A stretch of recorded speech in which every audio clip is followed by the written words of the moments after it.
ছাত্ৰ-ছাত্ৰীসকল ইপিএম ষ্টাডিলৈ তোমালোকক স্বাগতম জনাইছোঁ। আজি আৰু এটা নতুন ভিডিঅ' লৈ তোমালোকৰ আগলৈ আহিছোঁ। আজিৰ এই ভিডিঅ'টোত তোমালোকৰ কাৰণে ইংৰাজী পাৰ্ট 1ৰ 7 নং lesson the mouse and the cake, এটা নিগনি আৰু কেক, এই পাঠটোৰ প্ৰশ্নোত্তৰখিনি আলোচনা কৰিম। বলা আজিৰ ভিডিঅ'টো আৰম্ভ কৰোঁ। 1 নম্বৰত আছে answer rich the following questions in a sentence or two, নে এটা বা দুটা বাক্যত প্ৰশ্নবিলাকৰ উত্তৰ দিব দিছে। 1 নম্বৰ প্ৰশ্ন আছে what kind of cake did the mouse find, কেনেকুৱা ধৰণৰ কেক নিগনিটোৱে বিচাৰি পাইছিল। The mouse found a beautiful piece of plum cake, বগৰীৰ নিচিনা ফলেৰে তৈয়াৰী এটা ধুনীয়া কেকৰ টুকুৰা নিগনিটোৱে বিচাৰি পাইছিল। Why did the mouse want to hide with the cake, নিগনিটোৱে কিয় বিচাৰিছিল, হাইড মানে লুকাবলৈ, উইথ দ্য কেক, কেকটো কিয় নিগনিটোৱে লুকাব বিচাৰিছিল। The mouse wanted to hide with the cake so that his brothers cannot see him, নিগনিটোৱে লুকাব বিচাৰিছিল কেকটো লৈ, কাৰণ তেওঁৰ ভাই ককাইসকলে যাতে তাক দেখা নাপায়।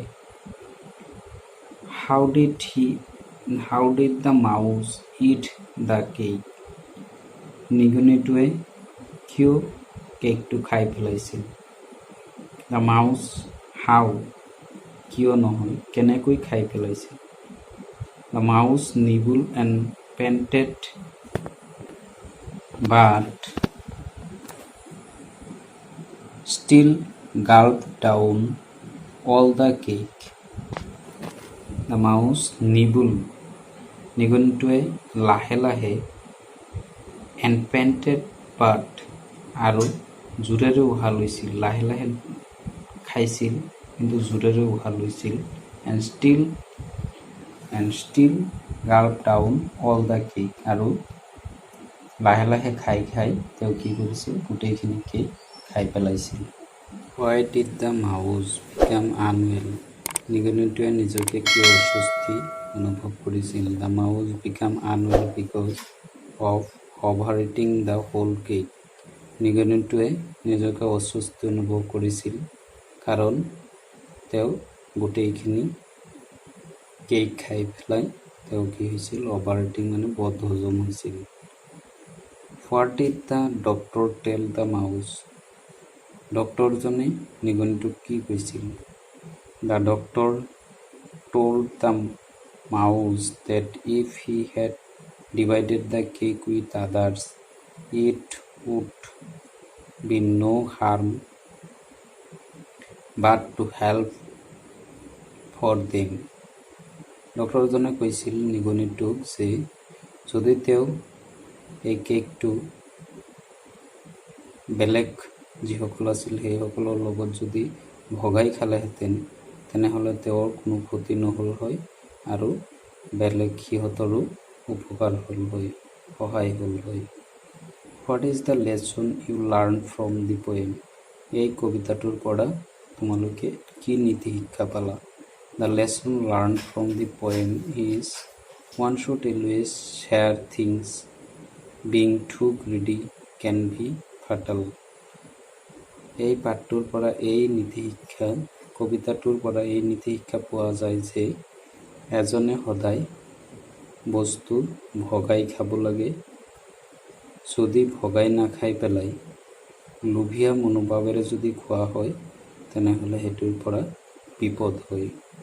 তাৰপিছত 2 নম্বৰত আছে rhyming word play, way, still, ill, guess, distress, oats, rehearse, cram, psalm, let, fat,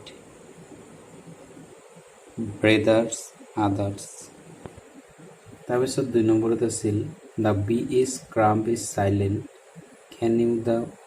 can you Just of some other words. কৈছে বি সাইলেন্ট মানে বিৰ উচ্চাৰণ নোহোৱাকৈ থকা কিছুমান শব্দ লিখিব দিছে।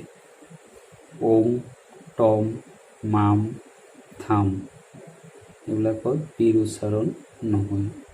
Feel in the blank appropriately, খালী ঠাইত কোনটো এপ্ৰপ্ৰিয়েট হ'ব সেইটো লিখিব দিছে। A piece of cake, a slice of bread, a bar of chocolate, a grain of the rice. এইখিনি আছিলে এই পাঠটোত থকা প্ৰশ্ন উত্তৰ দৰকাৰী যিখিনি আছিল। আৰু কিছুমান আছে সেইখিনি ইমান ইম্পৰ্টেণ্ট নহয় কাৰণে দিয়া নাই। গতিকে এই ভিডিঅ'টো চাই যদি তোমালোকৰ ভাল লাগে তেনেহ'লে বন্ধুবৰ্গৰ ওচৰত শ্বেয়াৰ কৰি দিবা। আৰু যিসকল মোৰ চেনেলত নতুনকৈ আহিছা তেওঁলোকে মোৰ চেনেলটো ছাবস্ক্ৰাইব কৰি দিবা। ধন্যবাদ।